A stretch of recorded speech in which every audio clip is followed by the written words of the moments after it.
आज आवी आनंदनी हेली, आज आवी आनंदनी हेली, वालाम तारा प्रागट्ये रंगड़ा निरेली, वालाम तारा प्रागट्ये रंगड़ा निरेली।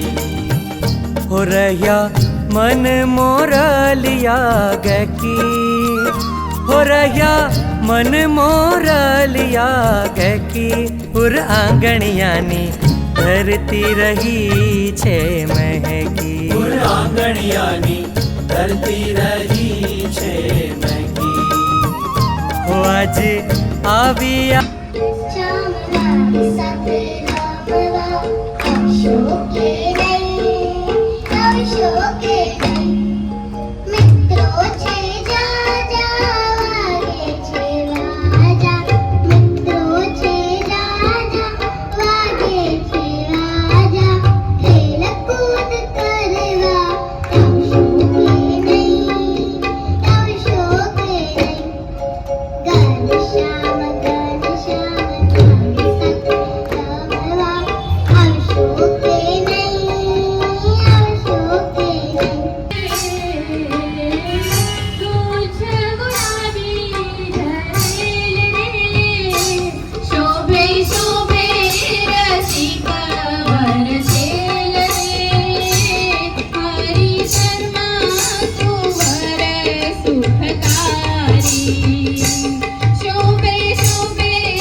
એમના જીવનનું આખું વર્ણન છે એમાં એવું એમનું જ્યારે અવતરણ થવાનું હતું એની કથા છે કે ત્યારે અસુરોએ દેવીને જે નૈવેદ્ય ધરાવ્યું હોય એમાં મદિરા અને માંસ એવું બધું ધરાવ્યું હતું.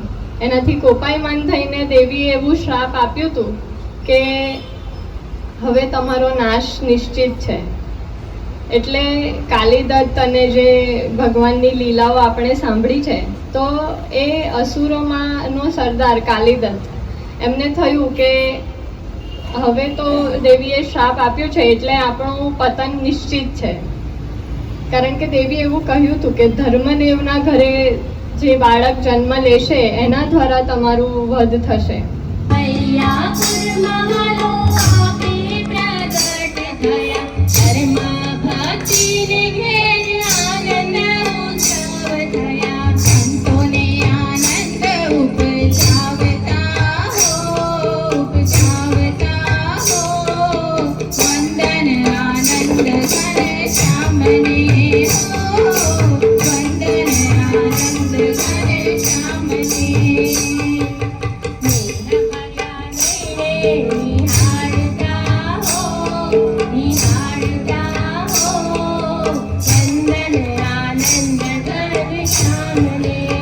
તમે બદ્રી કેદારની યાત્રા કરી, જગન્નાથપુરીની યાત્રા કરી, રામેશ્વરની યાત્રા કરી, હવે દ્વારકા નથી જવું. એટલે નીલકંઠમણી કહે છે કે હવે મારે ક્યાંય નથી જવું, બસ હવે તમારા ચરણોમાં અહીંયા રહેવું છે. એટલે પછી બધા સંતો બાજુ રામાનંદ સ્વામી જોવે છે અને કહે છે કે આપણે જેટલા ઘણા વર્ષ સુધી જેની રાહ જોતા હતા ત્યાં વનની રાજ અહીંયા આવ્યા છે આજે. પછી પીપલાણામાં ચોમાસું શરૂ થાય છે, 4 મહિના ત્યાં વનની રાજ અને રામાનંદ સ્વામી ત્યાં રોકાય છે. 4 મહિના થાય, ચોમાસું પૂરું થાય છે એટલે 1857 કારતન સુધી એકાદશીનો પવિત્ર દિવસ આવે છે. ત્યારે નીલકંઠ વનીમાંથી સહજાનંદ એમને દીક્ષા આપવામાં આવે છે. પવિત્ર દિવસે સહજાનંદ સ્વામી અને નારાયણ મુનિ એવા 2 નામ આપે છે રામાનંદ સ્વામી, અને એમને આશીર્વાદ આપે છે પછી કે તમે ધર્મ પડાવજો અને પાળજો અને વેદોમાં જેમ કહ્યું છે એમ એનું આચરણ કરજો.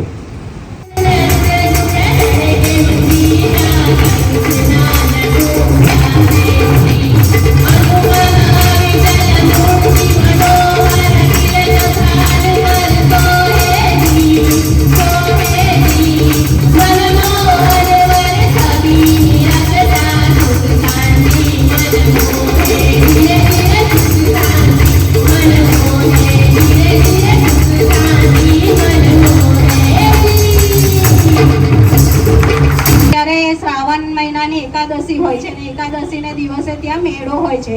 દૂર દૂરથી સંતો ભક્તો ને બધા આવેલા હોય છે, મોટા મોટા યોગીઓ સાધુઓ. અને એવું કહેવાય છે ને લખ્યું છે કે ત્યાં શિવજી અને પાર્વતી સ્વયં પ્રભુ મહારાજની ઘણા દિવસો સુધી એમને સાધુ રૂપે આવીને એમની સેવા કરી છે. ત્યાંથી મહારાજ આગળ જાય છે, આગળ બદ્રિકાશ્રમ જવાનો એટલે હિમાલય પર જવાનો એમને નિશ્ચય કર્યો અને એ માર્ગ પકડે છે.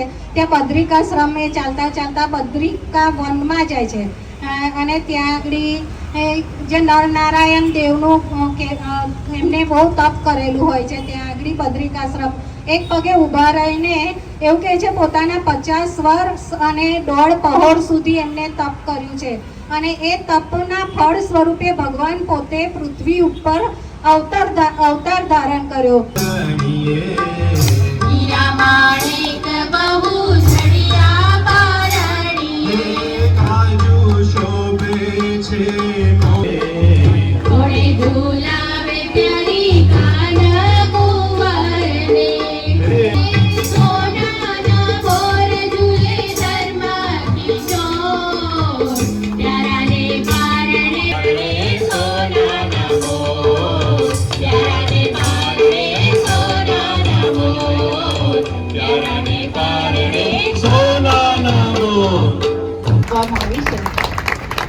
અને સમયની મર્યાદા એટલે મુદ્દા કહીશ, નિબંધ જાતે બધા વિચાર લેવાનો કે કેટલો હશે, કારણ કે હાઇલાઇટ જ થશે.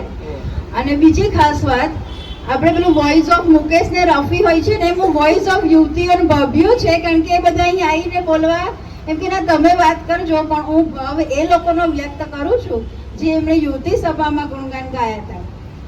જીનલનો સૌથી મોટો ગુણ અમારા દીપ્તિબેન કે સામેથી જય સ્વામિનારાયણ કે દરેકને સામેથી બોલાવે, વડીલો હોય પગે લાગીને જય સ્વામિનારાયણ કરે.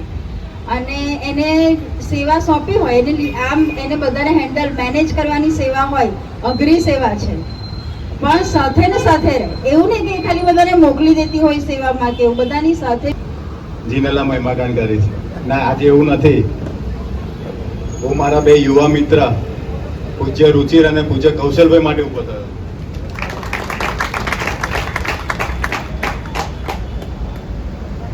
પૂજ્ય રુચિની વાત કરીએ, સદાય હસતો ચહેરો, કોઈ દિવસ ટેન્શન લે નહીં, ટેન્શન કોઈને આપે નહીં. ગમે તેટલી આને સેવા સોંપીએ, હા પ્રભુ થઈ જશે, હા પ્રભુ થઈ જશે. આનંદની હેલી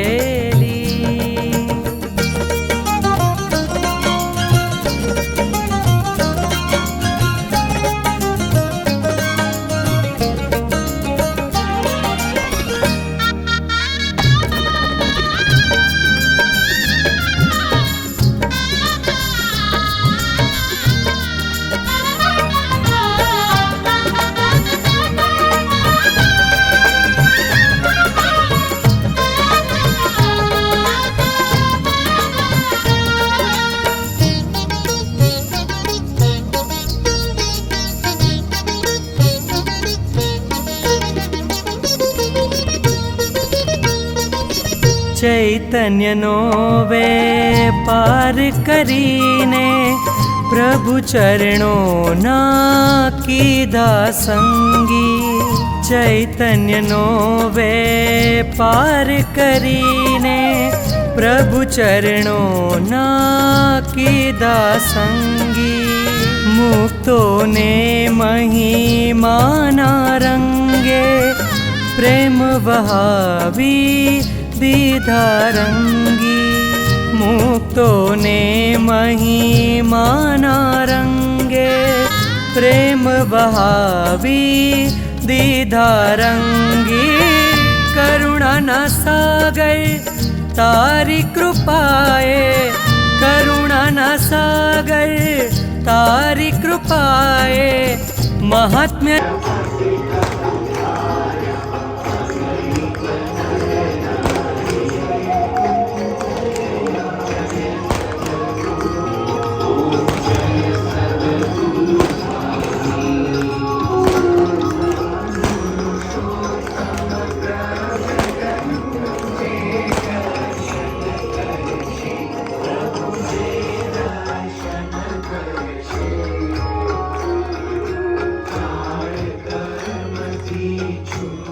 વાલી ફૂલવારી હો એવી મહાત્મ્યની પાલી ફૂલવારી વાલમ તારા પ્રાગટ્યે રંગડાની રેલી વાલમ તારા પ્રાગટ્યે રંગડાની રેલી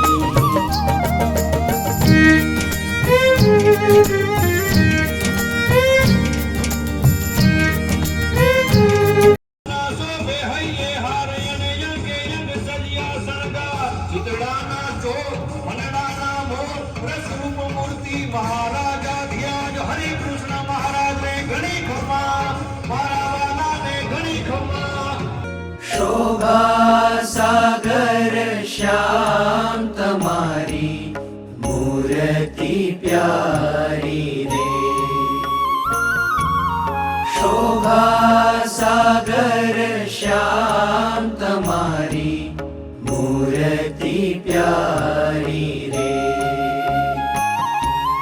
मूर्ति प्यारी रे नाखूं मारा प्राण